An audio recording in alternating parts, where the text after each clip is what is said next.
We can always count on the NDP to betray their constituents and come to the rescue of the taxes. Wow. Very nice. Wow. That was cold.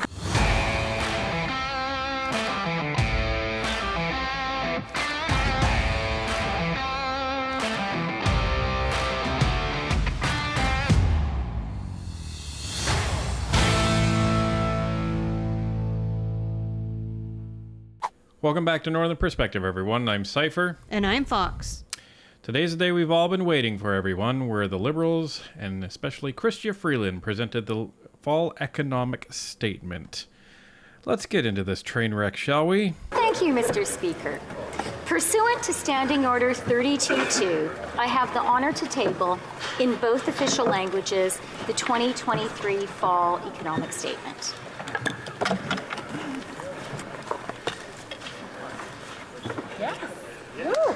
Yeah. All right.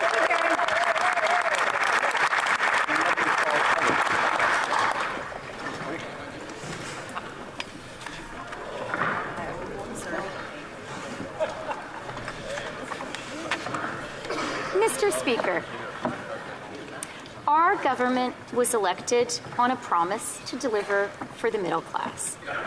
And our economic plan... Already the Conservatives are laughing at her. Do you blame them? No.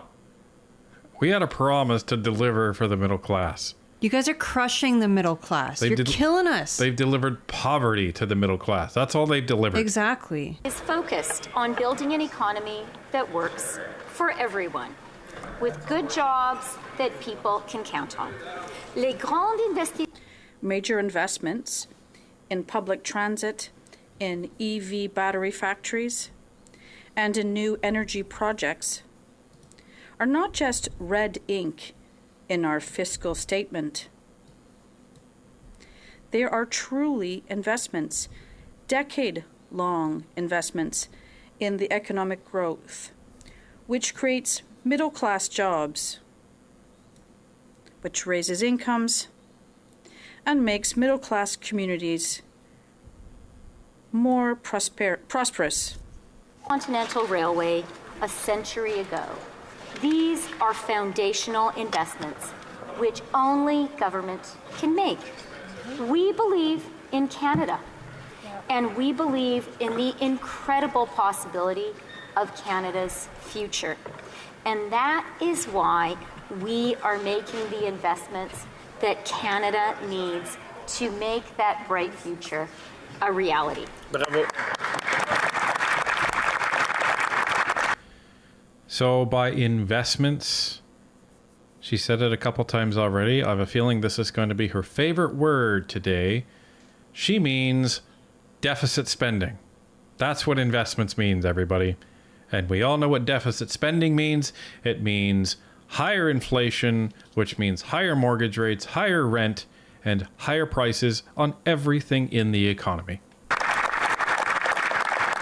Affordable early learning and childcare is likewise an investment in our social infrastructure, and it is also transformative economic policy. It gives children the best possible start in life and saves middle-class families thousands of dollars a year, while also supporting record women's employment and thus helping to address the labor shortages which contributed to inflation. Okay, couple things there. So really what she's saying is that this is the best start in life, not for the kids.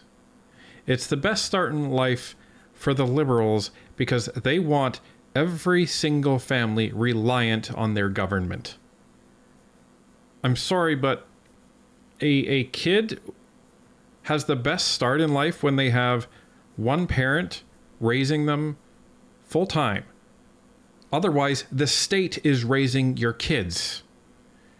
And don't get me wrong, there are families that can't afford to have a family member at home. Almost every single family can't afford to have a family member at home to raise their kid until they're in school. But that's the problem. And she's so proud that they're forcing all of these women to work. That's not a thing to be proud of. Right. Things are so hard economically in this country that mom can't stay home even if she wanted to in most cases. And then that means the state is raising your child from a very young age where their minds are extremely impressionable. So the state is essentially teaching your child their values instead of your child being able to get family values at home. Bingo. And that's where they kind of start separating ideologically the children from the families. This is complete Marxist approach here. Now, again, if you can't afford, like almost every Canadian, to stay home, there's not much you can do about it. But that's all the more reason to be angry at this Liberal government, because they've made it unaffordable. You shouldn't have to work. You shouldn't have to have both parents working. That should be a choice. It should be an option. It should be a luxury to get more money into the household. But the fact that they've made it a requirement to work to be able to afford anything, it just demonstrates the complete failure of this Liberal government. And they're all clapping about it. Yay, everyone's poor. Like, this is disgusting, folks. Well, and that's the thing. I mean, this benefit is only for families that need two parents working. And what I mean is that they are not affording families the option of having a stay-at-home parent. You know, you have to have both parents working and send your child to daycare in order to get this benefit. They're not saying, okay, we will give, you know, a monthly stipend so that one parent can stay at home so that you can raise your child in a home environment, you know, and raise them with your family values, because family values are going to be different from family to family. But instead, they've made it so difficult to get by in this country that you need both parents working, which means you need somebody watching the children, and those children are going to be learning what the government wants them to be learning. When I announced our plan to build a Canada-wide system of affordable early learning and childcare, some people were skeptical, and justifiably so. After all, it was a promise that had been made and broken for 5 decades. But today, just 2.5 years after we launched our plan, it is working.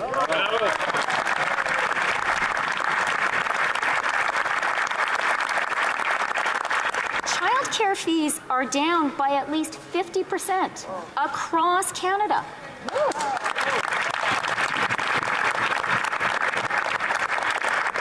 In 6 provinces and territories, we've already brought childcare costs down to just $10 a day.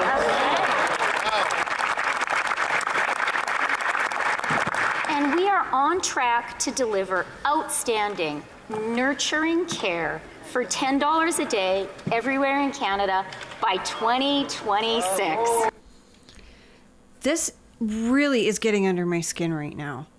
She's so proud of essentially separating children from their parents in their formative years so that daycares and nurseries can teach these children what they want them to be taught.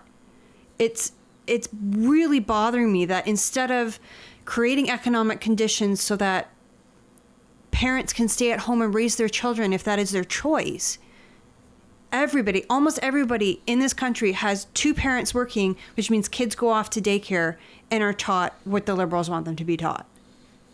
And again, this isn't free.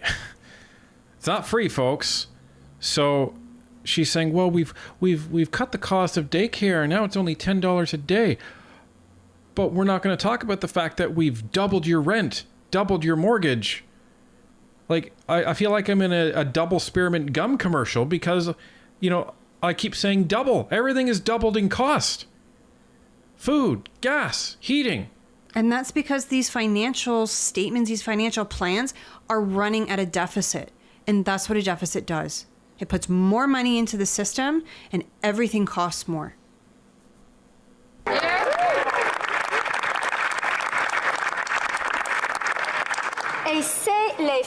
And it is women in Quebec who led the way in terms of affordable childcare. Therefore, our plan supports the creation of 30,000 new spots to make childcare services more accessible across the province.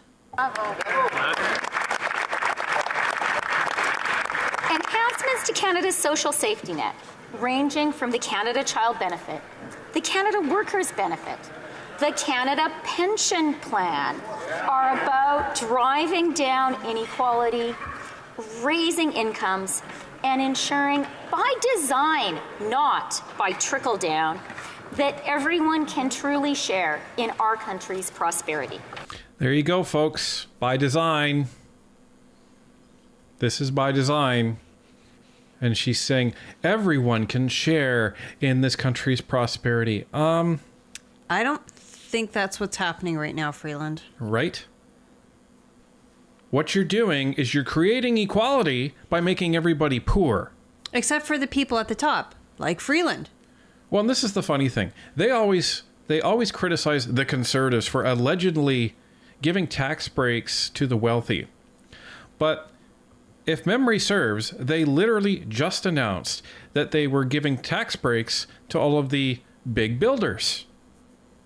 Building everything from apartment buildings to luxury penthouses.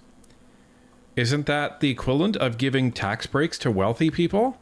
Oh, but they don't see it like that. It's not tax breaks to wealthy people when they do it. Right. It's philanthropy when they do it. With investments in our economy, our communities, and a new generation of middle-class careers, we have focused relentlessly on ensuring that government investments deliver real economic opportunities for all Canadians. And that, Mr. Speaker, is our economic plan. Pensons seulement à tout le chemin. Just think of how far we've come, Mr. Speaker. Right after a decade of conservative austerity, our government has lifted nearly 2.3 million Canadians out of poverty. Inflation is coming down, and wages are going up. And private sector economists now expect Canada to avoid the post-pandemic recession that many had predicted. Okay. Freeland, are you not paying attention? Or actually, no. She is paying attention, which is why she's gaslighting everybody. We're in a recession, folks. We have been. Look what's going on. Small businesses are having to close. And a heck of a lot more small businesses are going to have to close because the CERB loans that they handed out, they're forcing them to pay them all back. And because these small businesses can't actually pull in the money because nobody has money to spend on small businesses, they can't pay it. So you're going to see all of these small businesses go under. Now what? And she's talking about austerity. So for those that don't know, because they love using this word austerity, austerity means basically you've cut back on everything and are doing without. So you're only able to settle for the bare necessities. That's basically what austerity means. That doesn't sound like how things were under Harper. That sounds like how things are right now. Right. And Harper took over Canada at a very terrible time, got us out of the 2008 housing crash, and things were on the way to recovery, and the economy was growing strong. They ended with a balanced budget. Then the Liberals come in, and they spend the hell out of everything. And continue to spend. She says we're lifting people out of poverty. Well, if you look at StatsCan and their poverty statistics, back in 2021, that's the most recent stats that we have, the poverty level was 7.4% of Canadians. Right on the website, it says in 2021, 7.4% of Canadians lived in poverty, which is up from 6.4 in 2020. We don't have stats for 2022, and we don't have stats yet for this year either, 2023. Isn't that interesting? Isn't that very, very interesting that StatsCan hasn't released their numbers? So it's gone up by a full percentage point between 2020 and 2021. And Fox, wasn't there a significant drop in poverty from 2019 to 2020? 2019, yes, from 2019 to 2020. So 2019, the poverty level was 10.3% of Canadians. And then it goes down to 6.4 in 2020, and then back up to 7.4 in 2021, which is the most recent year. Right. So everybody, what happened in 2020? That was the pandemic. What also happened in 2020? They handed out money like it was candy. So a whole bunch of people that wouldn't have necessarily even been working ended up getting CERB. So they didn't declare themselves out of poverty. The Liberals declared them out of poverty because they were giving them a free income for doing nothing. This is how you, quote unquote, lift people out of poverty, everybody. You give them a bunch of free money. And then some people in 2021 were still on CERB, but some people went back to work. So they stopped collecting it. I would be very, very curious to see the stats for 2022 as well as the current year. 100%.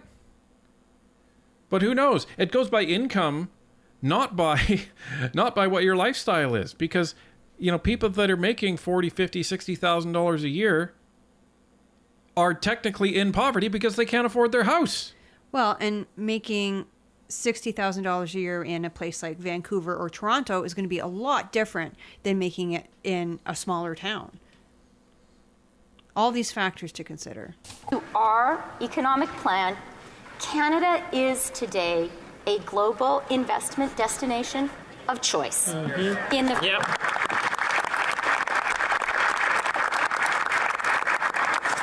In the first half of this year, Canada received the third most foreign direct investment of any country in the entire world. Bravo. Bravo.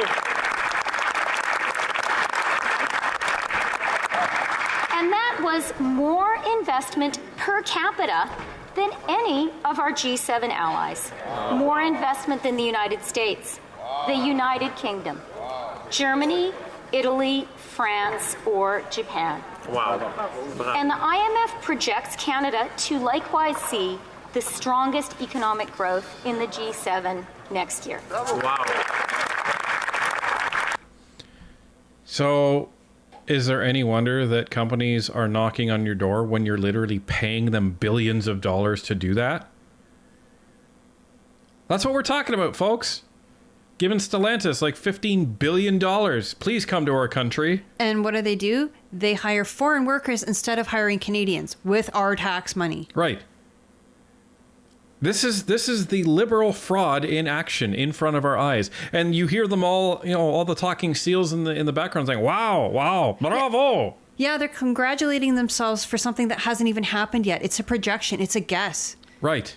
I thought these guys don't listen to polls. Right? Like, jeez.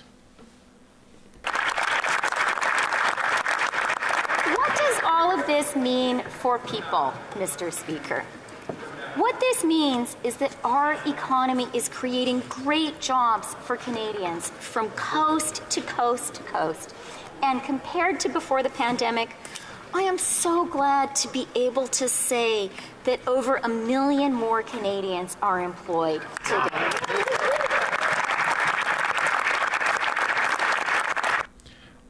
I'm sorry. I'm disgusted that you're proud of that. Not because unemployed people were quote unquote working. It's because you've forced people back into the workforce because they have to work because they can't afford not to. How many times do I see it on my local Facebook mom groups, I need a second or even a third job because we're not making ends meet. I need something in the evenings while my husband is home with the children so that I can work and bring in extra income. It's heartbreaking every time I see it. We see it in the comments all the time. I'm 70 years old. I'm 73 years old, and I had to go back to work. It's not right. It's not. And these roosters here are crowing about it. Look at that smile. Look how proud she is. It's disgusting. Like, they're so proud of what they've done to Canada. And the amazing thing is you look at the polls, nobody gets it. Nobody gets it in that Liberal Party. All of Canada has woken up to this. In the recent polls, every single one of the major pollsters now has the Conservative popular support in the 40s. It has been a very long time since that's happened, folks. Nanos has them at 40.3, for goodness sake. And Nanos is an extremely liberal-friendly pollster. So for them to be saying that, that's significant. It's like when the CBC says something that's pro-conservative. Right? It's like, imagine the CBC saying that Pierre Poilievre is doing a great job as leader of the opposition. Imagine if they said that. They didn't, for the record. But if they said that, that's the equivalent to what the pollsters are saying. It is stunning. And they think tabling this is going to save their bacon? I don't think so. We all have more work to do, Mr. Speaker, but our economic plan is working. Yeah, you keep saying that, but it's not. Now, I don't want to deny the difficult reality that many Canadians are facing today. I absolutely understand that after 3 difficult years, after a global pandemic, global inflation, and global interest rate hikes, Canadians are worn out, frustrated, and feeling the squeeze. Wait a minute. No, you can't have it both ways, Freeland. You can't say, oh, well, global inflation and global pandemic, but, it was us. We were the reason. We were the reason that inflation came down. Well, you were the reason that inflation in Canada shot up in the first place. Well, and that's exactly it. When it's something bad, they say, oh, it's a global problem. Global interest rates went up. Global inflation. It's just this mystical phenomenon that happened everywhere. And it had nothing to do with the fact that all these countries that are experiencing these negative things, they all operated in a very similar manner, both during the pandemic and after. Nothing to do with that. It's a mystery. But she's also saying, all of this stuff we're doing is working. $10 a day childcare, it's working. We've created all of these great jobs. And the economy, it's booming. Our economic plan is working. You can't turn around and say, but we understand that everyone is in the shit. You can't say that. This exactly right here reminds me of 1984, but it's real life. Yeah, it's the double talk. They want you to think everything's great, but at the same time they say, but we understand that Canadian... No, you don't get to have it both ways. You don't. You either have money or you don't. The government has all our money. Canadians have none of it. What Canadians deserve today is for us to address the very real pain that so many are feeling.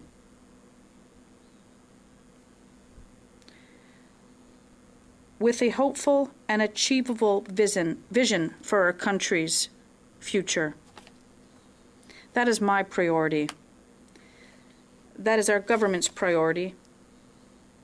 And that is the priority of this fall economic statement. The foundation of our fall economic statement is our responsible fiscal plan. Oh my God. In the face of global inflation, that deserves laughter. Our government has reduced the deficit faster than any other country in the G7. Pardon me? How did they reduce the deficit? I thought that it went up. Okay, so what are you talking about? Are you talking about reducing debt? Because you're not. You're adding to it every year. Or are you just talking about This makes no sense. Like, it does not make sense. Well, no, here's the thing. This is how it makes sense. She's saying, well, we've reduced our deficit faster. Okay, so if you're talking about this is just complete gymnastics, folk. All right. So in 2020, they were operating at a deficit of, I think it was something in the area of 150%. So their budget was around 400 and some odd million, and they spent somewhere in the neighborhood of what? 1 trillion? And 600 of that was deficit, and that's what contributed to doubling our total debt. So going from adding an extra $600 billion in spending back down to quote unquote normal levels when you stopped getting everyone served, yeah, that's going to quote unquote reduce the deficit really quickly. This is the double talk that's coming, folks. It is absolutely asinine.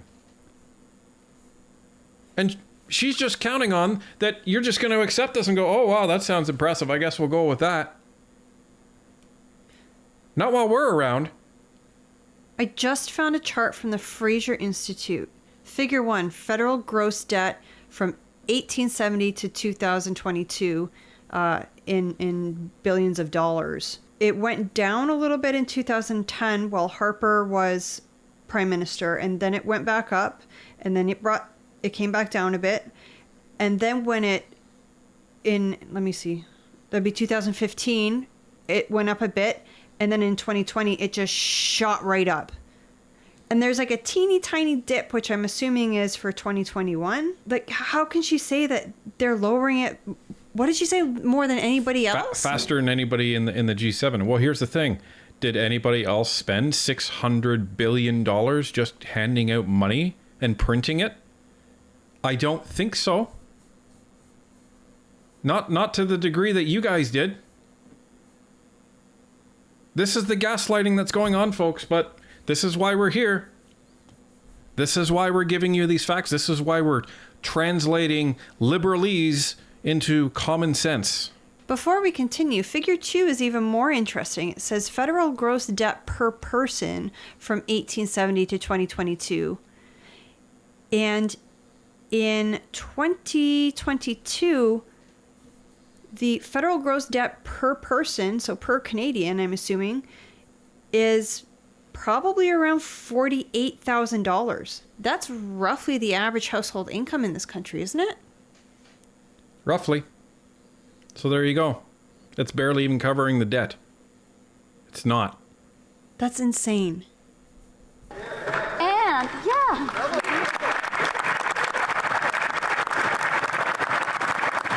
What you get when you have a drama teacher down and historian 8.1% handling our last year finances. to just 3.1% Wow, that's up today. there. Oh, yeah, there you go. There's them taking credit for the inflation.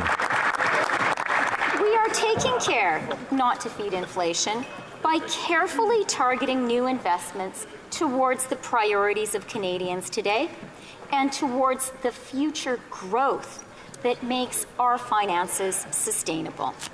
Canada maintains both the lowest deficit and the lowest debt to GDP ratios in the G7. And with a new reduction in public service spending, this fall economic statement builds on the $15 billion in refocus spending that I announced in the spring. Yeah, refocus. We are ensuring that Canada's finances remain sustainable, because that's how we'll be able to continue investing in Canadians for years to come. Fondé sur notre... Built upon our responsible fiscal plan, our fall economic statement has 2 objectives. I'm sorry, but you don't get to judge your own plan as responsible when you've never run a balanced budget. You don't. All it does is it shows that you do not regard our taxpayer money the same way that you regard your own money at home. Of course they don't. Look at all these scandals that are going on. Yeah. The And that's- Arrive scam scandal, the slush fund scandal, that $8 million barn. Well, and the second house they built at Harrington Lake. Now we know why. And they're asking for, what was it, $36 million to fix 24 Sussex? Well, no, they decided against that. They're just going to look at acquiring a new property and building a whole new mansion, because that's the best way that we should be spending money right now. This is what's going on, folks. This government literally is leaking corrupt money, and they're talking about being fiscally responsible. The first is to continue supporting the middle class at a time when some prices are still high. Some prices? And for many, mortgage renewals are looming. Wow. This is why we are making sizable changes, generational changes to competition law in Canada. This historic step includes cracking down on predatory pricing and other tactics that big corporations use to raise costs for Canadians. Only if the NDP votes with you. And I don't think they are. Talking about competition law may sound esoteric, but it's not. This is new, significant, concrete action that will help to stabilize prices and provide more choices for Canadians. You don't know that. All it addresses is investigations. We are cracking down on the junk fees that Canadians are saddled with every day. Every day. What? And an investigation will soon be launched into international roaming charges that drive up Canadians' phone bills. What are you talking about? The reason that Canadians' phone bills are so high in the first place is because you guys don't allow competition. You guys control the CRTC, and they don't permit competition among the cell bands or whatever it's called. Right. So there's a certain number of bands that are available, that are made available to the cell phone companies. And the only ones that have been allowed to bid on them are the Canadian companies. A while ago, years ago, Verizon was talking about bidding on a newly opened band. And guess what happened? Rogers and Bell and TELUS and Shaw, they launched this fear campaign about, we have to be careful about allowing them big bad American companies up here. This should be Canadian run and yada, yada, yada, yada, yada. Well, here's the thing. Talk to any American and ask them what their cell phone bill is. It's like $20 a month, if that. Yeah. Or 15.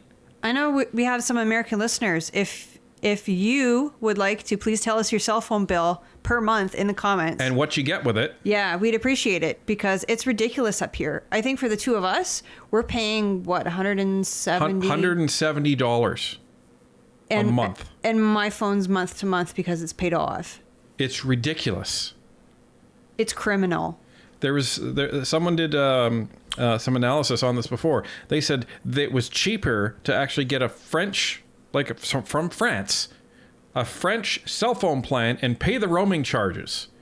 It was cheaper to actually have that number than actually go through one of the Canadian cell phone providers. It is robbery. And she's talking about international roaming charges? Stop. We are lifting the GST and HST on counseling and psychotherapy services so that Canadians can receive the support they need. If only there were enough psychotherapists.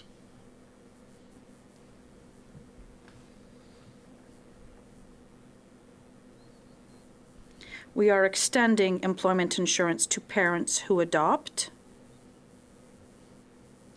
And we are introducing a new leave for federally regulated workers who are grieving from miscarriages.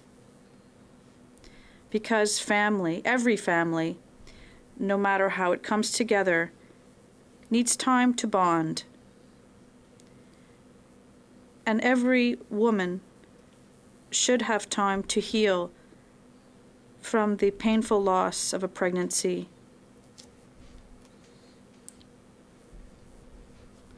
As admirable as that is, it's only going to affect federally regulated workers. So that's the civil service, I believe military, and banks, essentially. Because most jobs, most employees are regulated through the province. Mm-hmm. And again, who's paying that money, folks? Every Canadian is paying that money. We're talking about not being able to live in a house or an apartment. We're talking about not being able to eat. And the problem is the Liberals don't want to make these difficult decisions. They created this mess, and their way out of this is spend more. That's like having a house on fire and saying, I know what to do. We're going to add more fire to that house. You know what this reminds me of? There's this Simpsons episode where I remember it's Homer and possibly Bart, and they're in this hole, and they're just digging because they're just so far down in this hole. And one of them goes, no, dig up, stupid, dig up. That's Right. what this is. Right. So, some of these programs, would they be nice to have? Sure. Canada can't afford them. As hard as that may be to hear for people, Canada cannot afford it. But not only that, it's creating, again, a two-tier society where the federally regulated workers are able to receive those benefits, but the vast majority of Canadians who are regulated by their province do not receive those benefits. And don't forget, every Liberal sitting in those chairs over there is federally regulated. Canadians who are struggling with their mortgage payments at a time of higher interest rates. Today, I am announcing the new Canadian Mortgage Charter. The Canadian Mortgage Charter details the tailored mortgage relief that Canadians need and can expect from their banks if they are in financial difficulty. More reliance on the government. Our goal is to help Canadians through an incredibly challenging time by making sure Canadians have the support they need to afford their mortgages and keep their homes when renewing at a time of higher interest rates. So this is very interesting, folks. This is the first time that I can remember in the last 3 years that the Liberals have actually acknowledged that interest rates have significantly increased. But this is just a symptom of a really big problem. Like the fact that they are creating some sort of program so that you can continue to afford your mortgage as the rates went up. Like they're anticipating without this program that there's going to be just so many defaults on mortgages and that the whole market could crash. Like in the States in 2008. And don't forget, 6 months ago, the Liberals were accusing Pierre of fear-mongering this. Question period. Multiple times. They said he was fear-mongering because he was talking about a mortgage collapse. Well, looks like they finally clued in that it wasn't fear-mongering, that it was actually going to happen. And the thing that pisses us off about this is the people who created this are the ones standing there saying, well, we should put in a new charter. What? But this is extremely dangerous. Number one, the government created this mess in the first place. But number two, they're having to step in and change things in order to prevent an even bigger mess. Like in a free market, this should not happen at all. The government should not be stepping in. They should not have created this mess with their supply and demand issues with housing. And now they should not be trying to fix it in this manner because they created the mess in the first place. Like, a free market does not work like this. Well, and we're gonna get into this specific issue once we, get to see the actual economic statement, because I'm very curious as to what they're talking about here. Because if this is just a spitball, we'll throw $1 billion at this. That's like, this may turn into a mini CERB again, because you're talking about all of these people with mortgages. Many of them won't be able to afford their houses because of the new interest rates. So now what are you going to do? Are you just going to have them just siphon money from the government? Now you're going to increase the deficit again, which drives up interest rates. And it's just a circular problem that keeps increasing. The problem is everything this Liberal government touch, they destroy. So they're trying to address this and soften this. I worry that it's going to make it 10 times worse. And we're committed to taking further action if necessary. What does that mean? Our second objective is equally urgent. For generations, Canada has been a country where if you worked hard, if you went to school, found a good job, and squirreled some money away, there would be a home that you could afford. Yeah, and you can't. For generations, that promise was kept. And you guys ruined it. Today, for a generation that ranges from new high school graduates to couples in their 30s making six-figure salaries, that is a promise which is under threat. It's not under threat. It's been destroyed. Yeah, it's gone. It is gone. Like, I have younger family members who, they're still millennials, but they're younger millennials. They cannot afford a home. They can barely afford rent. A couple of them still live with mom and dad. They can't have families. Like, the Liberals have destroyed this young generation, millennials and Gen Z. Like, it's over. And the thing that I think irritates Canadians the most is they take no responsibility for this whatsoever. Yeah, she's just acting like it was just like this thing that happened. Oh, we don't know how this promise got broken. Yeah, like, a tree fell. Oh, an act of nature. This isn't just some freak weather, Freeland. You guys caused this. Have you looked at the polls? Everybody knows you've caused this. Everybody but those Liberals sitting right there. Keeping that promise demands a great national effort, and that is an effort that our government is stepping up to lead.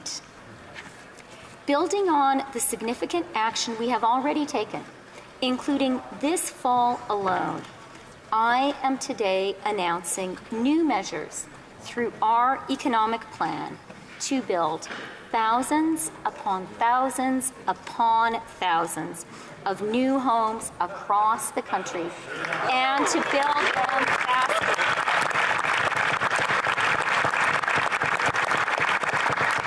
We are unlocking billions of dollars in new financing. Geez, like this, folks, I hope you see it by now. The only way these Liberals know how to, quote unquote, approach solving problems is to throw money at it. Because they're all rich yahoos. Like, that's all they've known their entire lives. Like, this is the problem. Problem. Throw a couple $1 billion at it. Throw a couple more $1 billion at it. Throw more billions at it. That'll fix it. And this is the disdain and the disregard that they have for the average Canadian and the average dollar. It is completely deplorable the way they just, act like this money is infinite. Oh, wow, we have a AAA credit rating. No one cares. That helps Canadians like 0%. You cannot eat a AAA credit rating, as Fox says. You cannot live in a AAA credit rating. You silly, silly person. Money that will go towards supporting the construction of new homes for Canadians.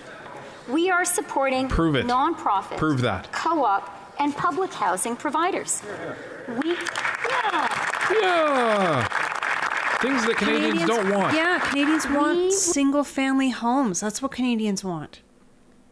Will be helping to cut the red tape that prevents construction workers from moving across Gee, the country. doesn't that sound like to a build conservative homes. And point? we will be bringing more of the skilled trades workers that our construction sector needs to Canada. Oh, that sounds like a conservative plan too.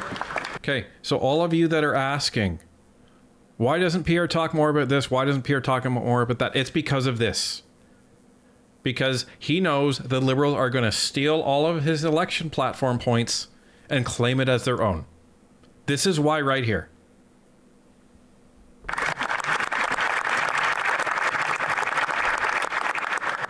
We'll be cracking down on short-term rentals listed on sites like Airbnb and Vrbo, which are keeping far too many homes off the market in communities and cities right across the country. That's going to make a real difference to communities. And Mr. Speaker, They want to close down Airbnbs, and that's going to solve the housing crisis. There is some suggestion actually that may, I don't want to say solve, but it may help the housing crisis. So I think that's probably the only sensible thing that Freeland has said so far. I mean, you think of, okay, in a town, say it's a tourist town like, I don't know, Niagara Falls, for example, they know how many people come there on an annual basis. They know how many hotel rooms they should have at any given time. Now, if you're, instead of using hotel rooms, you're using houses, it takes a lot of those houses off the market where people would actually live in the city. So it is a problem in some cities. I might even hazard to say in most cities. that is just what we are doing today. We are also making it easier for more than 250,000 Canadians and counting to buy their first home with the new tax-free First Home Savings Account. The federal government... Okay. So when they announced this, I swear I probably had a welt on my head. It's dumb because there's already a tax-free savings account. Yeah, there is. And what is this going to do? So, hey everybody, we've created a bank account where you can put your money to save for your house. But Freeland, nobody has money to put into that account. Oh, well, it's there if you need it. Well, and the thing about the TFSA, the regular tax-free savings account, you can put over $75,000 into it tax-free. Like, that's your contribution. That's your max contribution. So is this other tax-free account, this home tax-free account, Is it more really tax-free? needed? Well, no, but is it really needed? I mean, maybe if you're really lucky, you could like double them up and use both for savings accounts. I don't know how it works. Like, I don't know if you use the house one, if you can't use a regular TFSA. But just, it seems redundant. But even so, nobody has any money. There's no money to put into these accounts because you're spending it on food. You're spending it on rent. You're assuming Canadians have a bunch of disposable income. Have you not been paying attention? It's not there. If so, Canadians wouldn't be eating out of food banks, would they? Canadians wouldn't be moving into tent cities in literally every single city across the country. Canadians wouldn't be living out of their cars, working their jobs. But, you know, this is going to help. Jesus. Government owns more land than anyone else in Canada, and we're going to build more homes on it. There you go. That's what Pierre's been saying this entire time. Exactly. Word for word. Exactly. So again, I remind people, if you're curious as to why Pierre isn't talking about certain things, this is why. And now the Liberals are clapping for it. We're lifting the GST on new rental construction to make it more affordable for builders to build so that they can build more homes faster. We're repairing and building hundreds of thousands of new homes, and we are financing the construction of tens of thousands more. What? We're repairing and building homes? What? What are you talking about? What does that even mean? Nobody knows. We have banned foreign investment in Canadian housing, and we're ensuring that property flippers pay their fair share. We're making it more affordable for families to construct secondary suites. And we have signed agreements with cities across the country to slash the red tape, which is preventing homes from being built in the first place. And in exchange, we're providing them with new funding to build more than 100,000 new homes faster. God, she's just incorrigible. 100,000 new homes. We're something like 5.3 million homes behind, if I recall correctly. I think it's 3.9, but yeah. It's a lot. It's millions of homes. We are millions and millions of homes behind. And that's with the current population. The Liberals keep bringing in many, many more people who will need homes to live in, and they're not counting that into their calculations. I do find something very interesting about this particular shot. And I've noticed it in some of the other shots that they've taken. Why doesn't Justin Trudeau look happy at all? He looks like somebody ran over his cat. He knows something. Yeah, he knows the jig is up and that this is like maybe some Hail Mary play that they're trying to do, but Canadians aren't going to see through it. Canadians are smarter than that. He might know that this is his last economic update. I'm wondering. Because he does not look happy about this at all.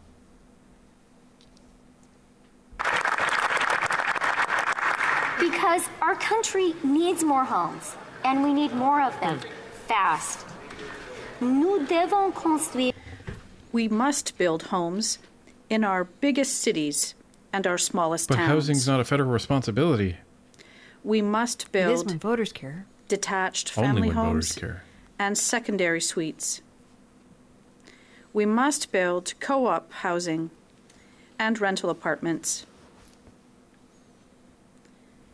And it will take all of us, the federal government and the provinces, cities and towns, the private sector and not-for-profits, right across this great country. You know, there's something I want to address that she said. We've signed agreements and given hundreds of millions of dollars to the cities all across the country to cut the red tape. So Pierre was going to tell them, cut the red tape, and we're not going to have to spend hundreds of millions of dollars to do it. Yeah, Pierre was using the stick instead of the carrot, which I'm not against. I mean, these municipalities are the ones dragging their feet. We see it where we live, where they're like, oh no, we don't want to put homes there. We don't want to put homes there. It's the cities that are stopping it. Yeah, well, where are you going to put them? And the problem is, it's like these hardcore environmentalists, like Jibo, that are at the front saying, no, you can't build it on that land. Okay, well, then where do you want us to put them? Seriously. Look at all of the land that Canada has. Where do you want us to build these homes? Because apparently in every single city, there's people lining up to say, well, you can't expand the city boundaries. You can't expand the housing boundaries. You can't expand the subdivisions. Then where are these homes going to go? They want them all in the downtown core in gigantic skyscrapers, and they want us all packed in there like sardines.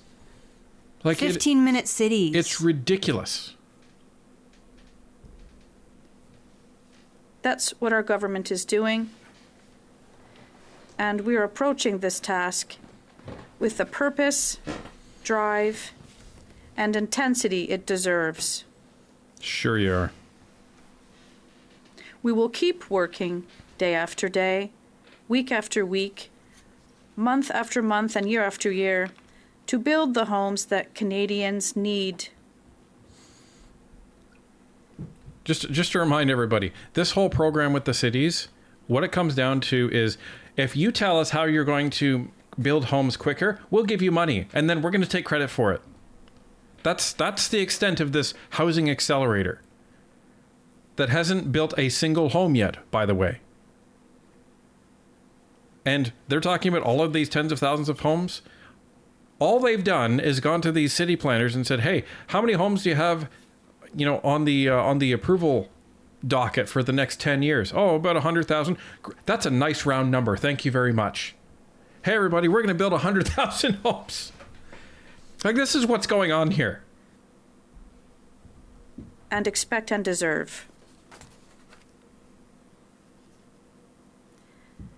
At the heart of the promise of Canada is the conviction that every day should represent a new opportunity for all Canadians. No matter who you are, no matter what you look like, or who you love, or where you were born. So we're going to stop Freeland there, folks, and we're going to show you Pierre's response, and that will probably conclude part 1 of our review of the economic forum. Economic forum, that's funny. The fall economic statement.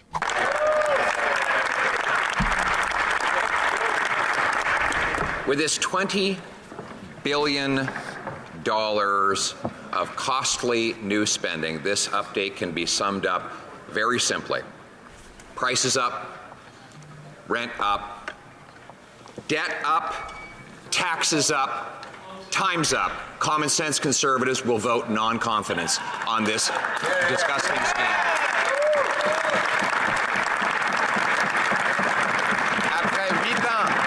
After 8 years of this Prime Minister, he is not worth the cost, and today he's adding another $20 billion to inflation, which will put pressure on interest rates. In addition, today he proposes to increase taxes on the backs of middle-class people. So that is why the Conservatives, guided by common sense, will vote against and non-confidence in this government. A year ago, this finance minister told the House she'd have the budget balanced by the year 2028. In that time, she has announced $100 billion of additional debt above and beyond having doubled that debt in the first place. This debt is already being paid by Canadians with the worst inflation in 40 years, with interest rates that risk a mortgage meltdown on the $900 billion of mortgages that will renew over the next 3 years. That's 2/3 of mortgages, with the IMF saying that of all 40 OECD countries, Canada is the most at risk of a mortgage crisis. And now, her solution, another $20 billion of inflationary spending. This after the Governor of the Bank of Canada has said the deficits are adding 2 full percentage points to mortgage rates on the backs of Canadians. And finally, today they go ahead with a plan to quadruple the carbon tax. Quadruple the carbon tax. Quadruple. Point of order. If for the member from Elmwood Transcona, if can just give me a minute, if I could just consult with the Even table Greg for is confused by the point of order on this. Like, this is a time for speaking in questions for the fall economic statement. From the official opposition. The honourable member from Elmwood Transcona on a point of order. Oh, thank you very much, Mr. Speaker. I may have been under a mistaken impression. I thought we were in the question and comment period, but perhaps we're into speeches. I just wonder if you could provide some guidance to the Leader of the Conservative Party. Thank you. Oh, Blaney's I thank upset you, because he's Honourable. going to lose his seat once the riding boundaries change. Yes, he is. And it's going to go blue. Yes, he is. Yeah. I do thank the honourable member from Elmwood-Transcona. We are in a period of question and comments. There are 10 minutes for questions and comments. I am hoping that the honourable leader of the opposition will come to his question so that we'll have an equal amount of time for the Minister of Finance to respond, and as well as I know that there are other finance critics from each of the parties who would also like to ask questions and comments. The honourable leader of the opposition, I hope, can come soon to his question. We can always count on the NDP to betray their constituents and come to the rescue of the taxes. Very nice.